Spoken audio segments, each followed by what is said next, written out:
안녕하세요. 오늘 찬양이 다 너무 제 마음에 심금을 자꾸 울리고 이제 지니님 기도도 제 마음을 자꾸 울려서 눈물이 자꾸 고일 것 같아가지고 이렇게 하늘을 좀 보면서 이렇게 있었는데요. 제가 설교를 할 때면 언제나 하나님 말씀 앞에 교우님들과 함께 서는 떨리는 일입니다. 아직까지도 항상 매번 떨리고요. 지나온 시간을 가만히 이렇게 꼽아보면 제가 들꽃향림교회에서 교육전도사로 교우님들을 함께 걸어온 시간이 목사님 말씀해 주신 대로 8년째라는 시간이 왔습니다. 제가 오늘 이 설교를 준비하려고 하니까 들꽃에 처음 부임했던 대학교 2학년 때 시절이 제가 떠오르더라고요. 저는 한신대학교에 들어가서 신학을 시작하고 1년을 보낸 후에 첫 사역지였습니다. 참 어리고 서툰 구석도 많았지만 그 풋풋한 시작을 따뜻한 눈빛과 또 너른 사랑으로 품어주시고 길러주신 교우님들의 소중한 마음 덕에 제가 지금까지 이렇게 들꽃에서 사역을 해왔다고 생각합니다. 그 긴 시간 동안 참 많은 길을 함께 걸었습니다. 어떤 날은 열심히 어린이부 설교를 준비하고 활동도 잘 준비해서 어린이들이 찰떡같이 이해한 것 같아 이제 뿌듯한 마음이 든 적도 있고요. 또 어떤 날에는 다음에는 설교를 어린이들이 좀 이해하기 쉽게 준비를 하고 활동을 좀 더 짜임새 있게 해봐야겠다 하고 고민을 하고 다짐을 했던 시간들도 있었습니다. 사역자로 서 있는 제 걸음이 늘 확신에 차 있었던 것은 아닙니다. 어떻게 하면 말씀을 잘 전달할 수 있을까 질문하면서 걸어왔던 걸음이었습니다. 하지만 제가 이제 잘하고 있는 걸까 하고 고민이 찾아올 때마다 묵묵히 곁을 지켜주시고 또 격려해주신 교우님들이 계셨기 때문에 오히려 저는 들꽃의 사랑을 먹고 자라는 전도사보다도 한 명의 그리스도인으로 잘 성장하고 배움을 많이 얻었다라는 생각이 들더라고요. 언제나 완벽한 정답을 쥐고 걸었던 시간은 아니고 끊임없이 흔들리며 왔지만 교우님들과 함께 길을 걸어가는 아름다운 시간들로 저는 시간을 보내왔습니다. 그렇게 흔들림과 질문 속에서 길을 걸어왔기 때문인지 오늘 저희가 함께 읽은 누가복음 말씀에 등장하는 두 사람의 걸음이 제게는 남일처럼 느껴지진 않았습니다. 바로 예수의 죽음 이후에 예루살렘을 떠나 엠마오라는 낯선 일상으로 내려가던 제자들의 이야기입니다. 엠마오로 내려가는 두 제자들은 예수님께서 부활하셨다라고 말한 여자들의 소식을 전해 듣기는 했으나 그 이야기에 대한 확신을 갖지는 못하는 상황이었습니다. 그들이 예루살렘을 떠나서 엠마오로 향하고 있었다는 건 이제 예수님을 따라가던 그 길을 어느 정도는 이제 정리를 하고 일상으로 돌아가겠다라는 마음에서였습니다.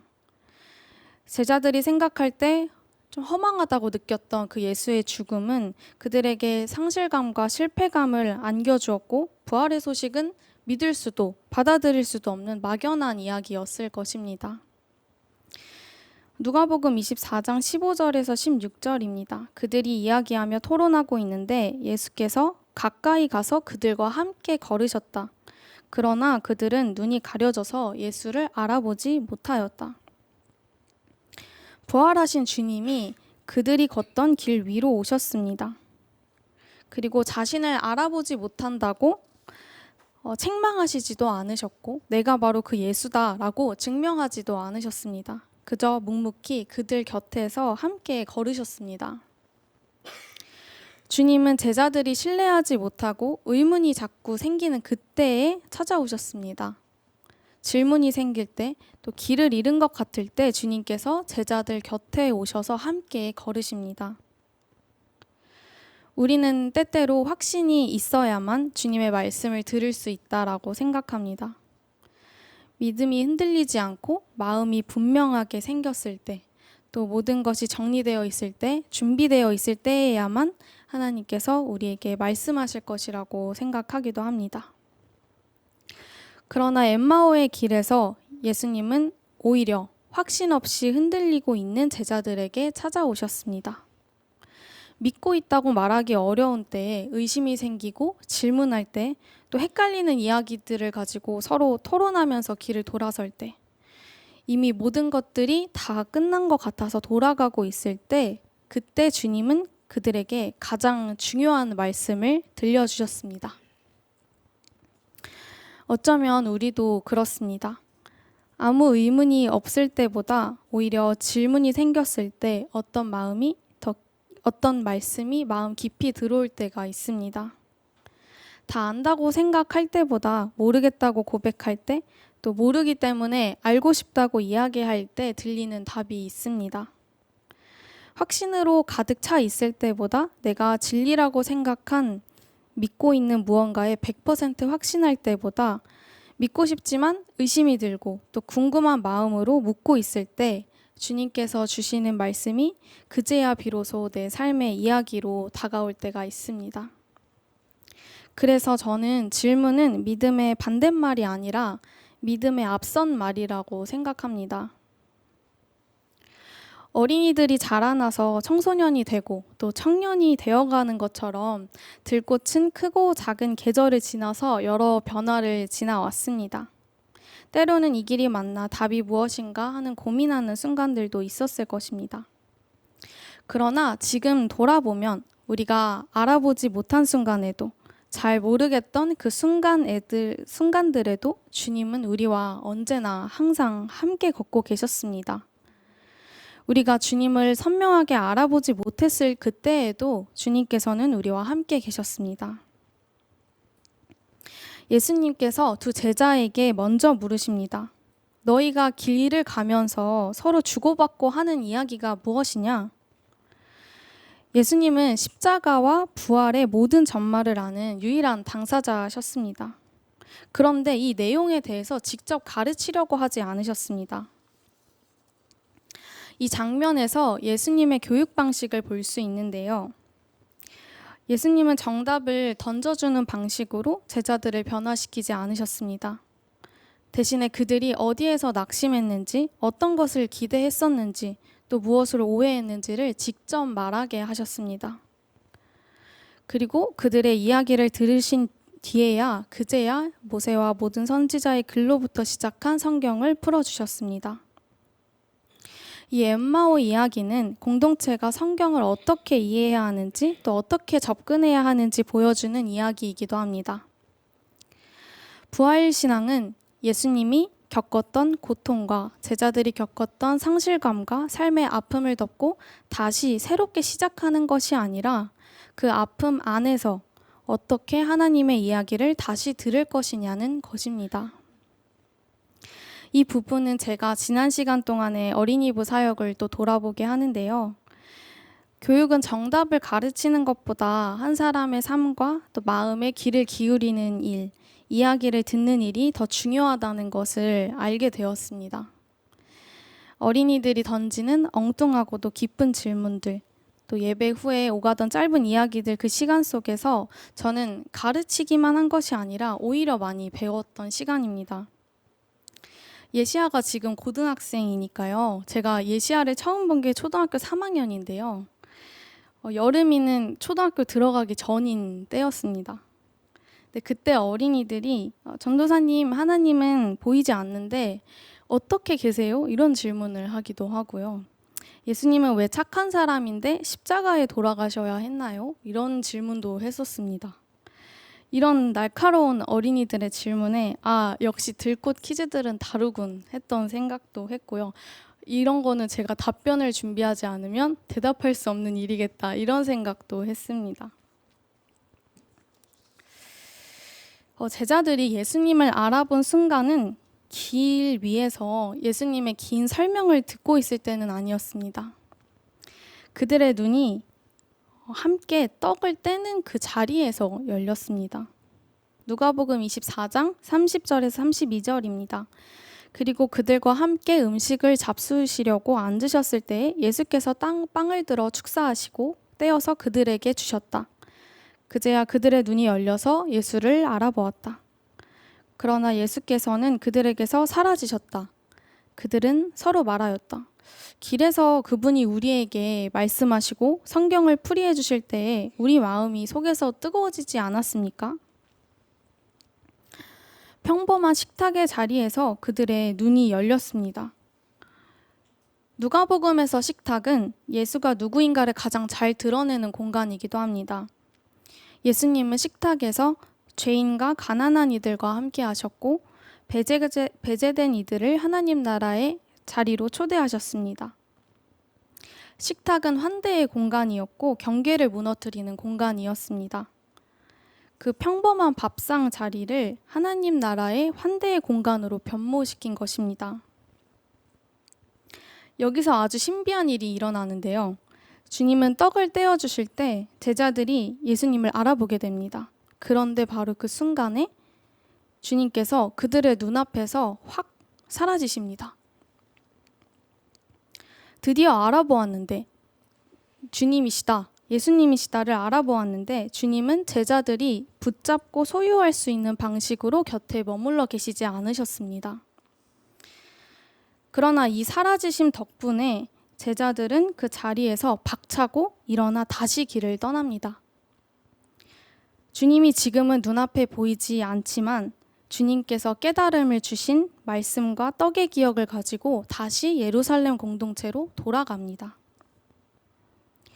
성찬은 우리가 떡과 포도주를 나누면서 예수님의 살아계신 몸과 그 고통을 기억하는 일이지만 주님을 우리 안에, 우리 공동체 안으로 소유하거나 붙잡아 두기 위함은 아닙니다. 성찬은 사라진 것처럼 보이지만 여전히 살아계신 주님을 기억하며 이제는 우리가 세상 속에서 그리스도의 몸으로 살아가도록 흩뿌려지는 파송의 의식입니다. 그래서 성찬은 희망을 여는 의식이기도 합니다.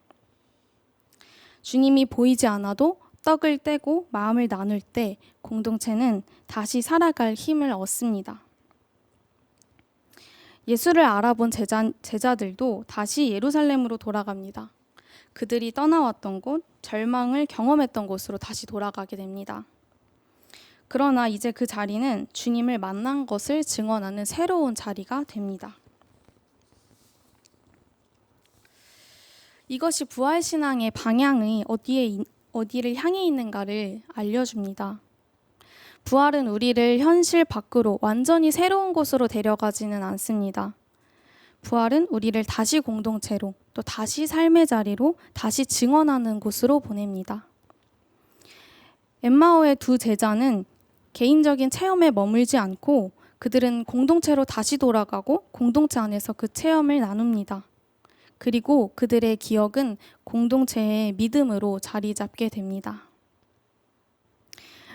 오늘 이 설교의 자리도 우리에게 그렇게 기억되면 좋겠습니다.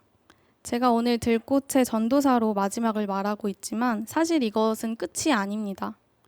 우리는 동일한 하나님을 고백해왔고 함께 나누었던 말씀과 또 식탁의 기억을 가슴에 품고 각자의 자리에서 다시 살아갈 힘을 얻을 것입니다.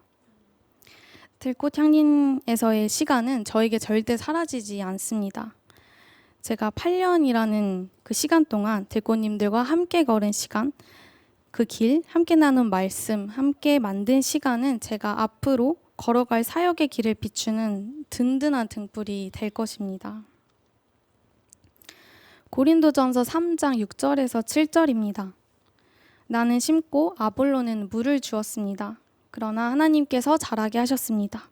그러므로 심는 사람이나 물 주는 사람은 아무것도 아니요 자라게 하시는 분은 하나님 뿐이십니다. 바울은 고린도전서에서 이렇게 고백합니다. 이 바울의 고백은 제가 들꽃향림교회에서의 사역을 마무리하며 올릴 수 있는 가장 진솔하고 정직한 고백입니다. 저는 지난 시간 동안 어린이들의 마음의 밭에 말씀의 씨앗을 심고 또 교우님들과 서로의 삶에 물을 주는 시간을 보냈습니다. 예배를 준비하고 또 질문을 나누고 함께 동행했습니다. 그리고 그 모든 사역의 과정에서 생명을 틔우고 알지 못하는 사이에 또 자라나게 하신 분은 하나님이셨다고 고백합니다. 바울은 교회를 하나님의 밭이라고 부릅니다. 밭은 한 일꾼이 독점하여 완성할 수 있는 땅이 아닙니다. 누군가는 씨를 뿌리고, 누군가는 물을 주고, 누군가는 기다립니다. 하지만 생명이 움트고 자라는 일은 사람의 손으로 조종할 수는 없습니다. 엠마오의 길 위에서 제자들과 동행하시고 식탁에서 깨달음을 주신 주님께서, 그리고 고린도 교회 안에서 인간의 한계를 넘어 생명을 자라게 하신 하나님께서 지금 우리 들꽃향림 교회의 걸음 가운데도 동일하게 일하고 계심을 믿습니다. 사랑하는 들꽃의 어린이들이 한 명씩 자라나서 청소년부로 진학을 하고 또 여러 상황들이 겹치면서 제가 여러 어른 들꽃님들의 예배에 도움이 될 수 있는 일들로 사역을 한 지 한 달이 조금 넘게 되었습니다. 그러던 중에 이제 어린이 청소년 교육부의 사역자가 필요한데 모실 이가 없는 상황에 교회 공고를 보게 되었습니다. 그곳이 섬돌향림 교회이고요. 고민 끝에 섬돌에 지원하여서 이제 사역지를 옮기게 되었습니다. 사실 마음이 가볍지만은 않습니다. 현재 우리 들꽃향림 교회가 새로운 변화를 맞이해서 그 변화를 향해 걸어가고 있는 이 시기에 함께하지 못해서 아쉬운 마음이 큽니다. 제가 진짜 안 울려고 했는데.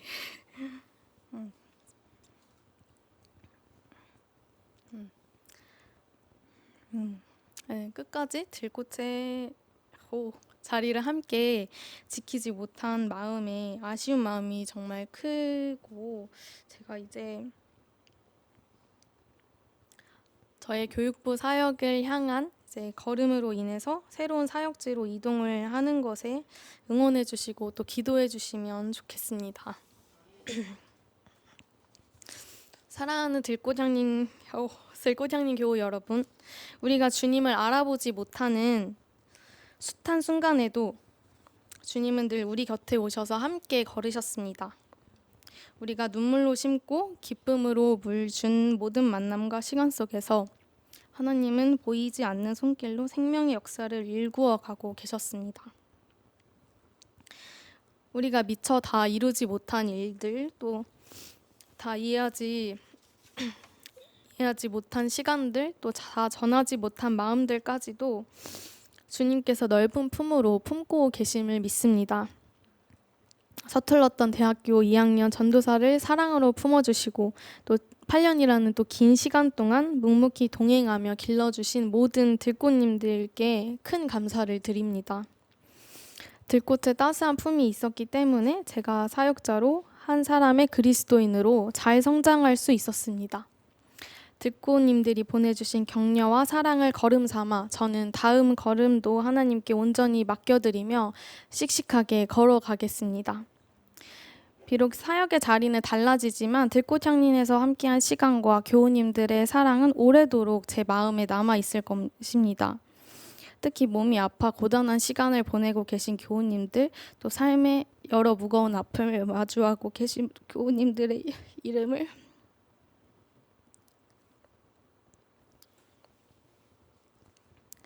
하나하나 기억하며 여러분의 건강과 평안을 위해 앞으로도 계속해서 기도하겠습니다. 길 위에서 언제나 동행하시는 주님, 나누고 깨트리는 식탁에서 마음을 뜨겁게 하시는 주님, 하나님의 밭에서 이름 없이 빛나는 생명들을 자라나게 하시는 하나님께서 앞으로도 들꽃향림교회와 우리 모두의 삶의 걸음을 지켜주실 겁니다. 잠시 침묵으로 기도하겠습니다.